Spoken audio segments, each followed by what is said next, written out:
Hello and welcome to the Cheap Games series. In today's episode, we're going to be looking at Absconding Zawtor. It goes for around $2 on Steam. Absconding Zawtor is a stealth 2D game where an innocent man, Randy Crow, is put into prison for a crime he did not commit.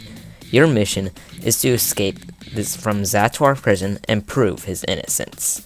First of all, I just wanted to start out how this story is incredibly stupid. There's so many opportunities they had, so many different possibilities that they had, and yet they choose one of the most stupid storylines I've ever heard of. Next, let's talk about gameplay. The gameplay of this game is very simple. You move Randy around using the mouse cursor, and trying to escape through each floor. There's many traps though to be aware of, like lasers, cameras, police guards, but none of these traps are really used to their full potential. Half the time they're never combined with any other traps, and a lot of the time it's really tedious and boring. And overall, there was no difficulty curve either. Random levels were randomly hard, and sure, the first 3 or 4 levels were a pretty good difficulty curve, but that's because they're explaining the concepts to you. Once they explain the concepts, you're basically down to earth. And this is also where the game really suffers a lot. I encountered so many bugs, and it was frustrating as heck trying to find all of the exits. Overall, the gameplay was just really bad. Next, let's talk about the graphics. The graphics of this game, as you can now see, they're not good.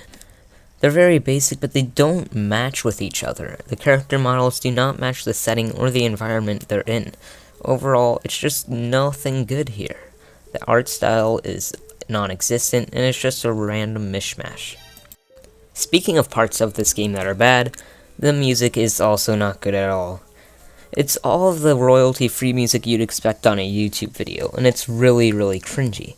There's also a lot of sound effects, including one from Metal Gear. I couldn't tell if they were illegally doing this, or if it's just some universal sound that people now use. But the music does not fit with the atmosphere.